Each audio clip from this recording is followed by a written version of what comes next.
के पब्लिक के भौजी है, भौजी से हम जानने की कोशिश करते हैं। ये आपको है तो हम उनकी भौजी हैं, जो समझिए हम हुए हैं, बीबी छोड़ के बस।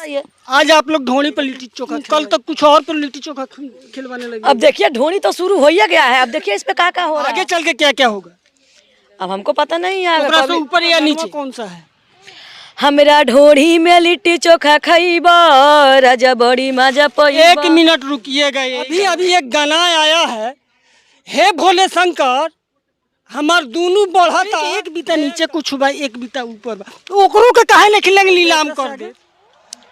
पहले से राजा तू हो गई लपातर कर तारा काम अब दे दे के यहाँ सिंगर कह दें तो बड़ा बड़ा सिंगर लोग अगर बेड शेयर करेगा कहता लोग तो लोगों बेड शेयर करे से उठवा सटइबा राजा बड़ी मजा पाइबा। नमस्कार, आज पहुंच चुके हैं पश्चिमी चंपारण जिले में। 2 दिन 3 दिन पहले आया हुआ है, मैडम गाई हुई है, इन्हीं मैडम से जानने की कोशिश करेंगे जो गाना कौन सा है। तो मैडम सबसे पहले स्वागत है आपको। सबसे पहले जितना चैनल का माध्यम से देख रहे हैं हम लोग को उसका हमारा नमस्ते और प्रणाम। आप लोग इस चैनल को भी लाइक और सब्सक्राइब शेयर कीजिए। बिहार के जनता की भौजी है, देखिए छोटे हैं तो हम उनकी भौजी हैं, बड़े हैं तो उन भाभी हैं, और जो समझिए हम हुए हैं, बीबी छोड़ के बस सब चीज़ें हैं। बीबी छोड़ के बीबी का गाना कौन सा है? हमरा ढोड़ी में लिट्टी चोखा खाइबा राजा बड़ी मजा पाइबा। 1 मिनट रुकिएगा, यही गानवा पे हमरा ढोड़ी पर लिट्टी चोखा खइब तो राजा बड़ा मजा पाइब। एक से आगे पहले से राजा तू हो गई लपातर कर तारा काम अब दे दे के यहाँ तर हमरा उठवा से उठवा सटइबा राजा बड़ी मजा पाइबा। यहाँ के 3 गो वर्ड बा, हमरा ढोरी से लिट्टी चोखा खइब। यहाँ के ढोरी से अगर पूरा बिहार के लोग आके लिट्टी चोखा खाई तो बड़ा मजा पाई। आ रोज रोज काम नैखन करत अतरिया के काम करत रहे तो दुबर हो जाता रे। आ ओठवा से ओठवा लड़ाई तो बड़ा मजा पाइब। उहे एगो गानवा मिल रहा। ये गानवा खराब बा। अच्छा एगो बात बताई हमरा से, ढोरी के एक बीता नीचे कुछ बा एक बीता ऊपर बा, तो ओकरो के काहे नहीं खिलेंगे नीलाम कर दे। बड़ा बड़ा सिंगर लोग गईले बा, ओकरा से सवाल कइले बड़ा कबो। बड़ा बड़ा सिंगर कह दें तो बड़ा बड़ा सिंगर लोग अगर बेड शेयर करेगा कहता लोग तो लोगों बेड शेयर करे।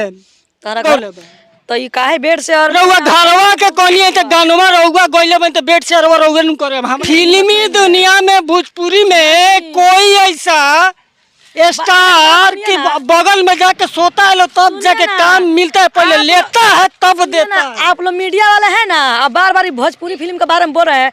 किसी दिन पवन सिंह आकर के रेल देंगे ना आप लोगों का, जिस दिन सुधर जाइएगा। अरे पवन सिंह के देखी है, देखे नहीं एक आदमी का 3 महीना का रखा है, एक आदमी को छोड़ दिए, एक आदमी का जरूरत। अब बताइए तो उसमें उसका क्या दोष है? पवन सिंह का थोड़ी ना दोष। पवन सिंह का नहीं है, आज छोड़ो कल दूसरा अपना हो, दूसरा छोड़ो तीसरा अपना। इसमें तो जेंट्स का कोई दोष नहीं है। जब लेडीज सही है तो जेंट्स का किसने कहाँ से दोष आ गया इसमें?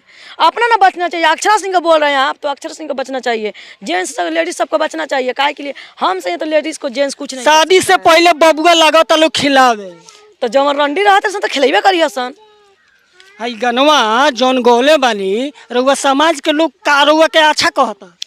अब समाज के लोग तो बुरा कहम तभी बुरा कही, अच्छा कहम तभी बुरा कही। समाज के क्या सुनता? बस पब्लिक साथ बा तो समाज 2 4 को भोंकता उसे का हो जाई। देखी समाज के भी यहाँ के भोंके वाला बता देनी रउआ लगिन ऐसन ऐसन गाना सुननी ताकि लोग काल होके एक बीता नीचे के भी खोल के देखावे लागी, लोग ओकरा से परहेज में नहीं खेलू जा सको।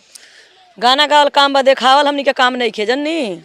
तो माने गाना में खोल के दिखा देते नहीं, ढूंढी नाम रख देता नहीं, एक बीता के तो ऊपर तक खर्च रहिएगा। बार बार यही कीजिएगा तो क्या होगा? का बार बार करे? गलत लग रहा है। गाना तो अच्छा है, गाना पब्लिक सुन रहा है, मनोरंजन के लिए हम लोग आए हैं। बहुत अच्छा है गाना। गाना बड़ा अच्छा है, ढोली रंगवा लो चोरी में समियाना का चौपर खीरपुरी से तो अच्छे है। बिहार का प्रसिद्ध है, मोदी जी भी लिट्टी चोखा बहुत खाते हैं। मोदी जी का प्रसिद्ध है तो सारा पब्लिक का प्रसिद्ध है। ये चोखवा कौन सी का था? आलो का था। आलू का चोखा, आलू तो छोट छोटे तो पूरा बिहार के लोग के आलू का चोखा कैसे खिला दीजिए? आलू का चोखा नहीं खाते हैं, कभी बना नहीं है? नहीं हम तो आलू का चोखा नहीं खाते। हाँ तो लग रहा है खाना बिहार के लोग आलू का चोखा, आलू खाना आलू का चोखा नहीं पसंद आप करता है। पब्लिक सबसे हम बताना है। आप लोग बताइए कमेंट में, आलू का चोखा कौन नहीं खाता? ही नहीं खाते हैं, बहुत कम लोग खाता है। किसी और चीज का चोखा खाते होंगे। ज्यादा लोग दूसरा किसी का चोखा पसंद करता है। नहीं आप तो हमको लग ही नहीं रहा जो खाना जो इंसान खाता है। आप लोग वो ना वो एक दिन रख दीजिएगा, हर चीज के चोखवा के खा ले। नहीं अब पता नहीं आप क्या सोच रहे हैं, आपका सोच आपका घटिया है, आपका नजरिया ही गलत है। देखिए हम ये करें तो रस लीला और हम बोल दें तो हमारा कैरेक्टर ढीला।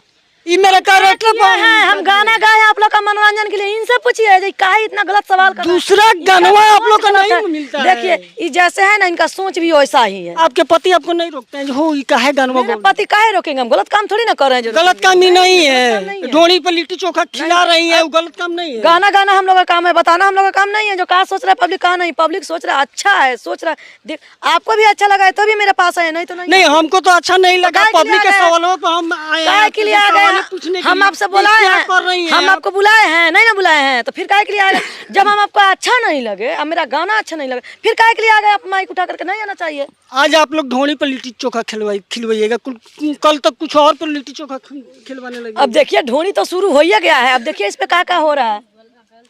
आगे चल के क्या क्या होगा? अब हमको पता नहीं है, ओकरा से ऊपर या नीचे? नहीं आगे मेरा गाना बहुत अच्छा आएगा, आने वाला है, आप लोग सुनिएगा, बहुत अच्छा, फैमिली के साथ में भी सुन सकते हैं। बिहारी भौजी यानी ऑल बिहार का जनता की भौजी लगती हैं, उसी नाम से चैनल बनाई है। जब चैनल बना ली तो ऑल बिहार के पब्लिक के भौजी है। आप लोग देख रहे थे बिहारी भौजी का। आप लोगों को वीडियो कैसा लगा कमेंट करके जरूर बताइएगा। तब तक के लिए दीजिए इजाजत, फिर मिलते हैं अगले वीडियो में। तब तक के लिए नमस्कार, जय हिंद। चलो आजा, एगो और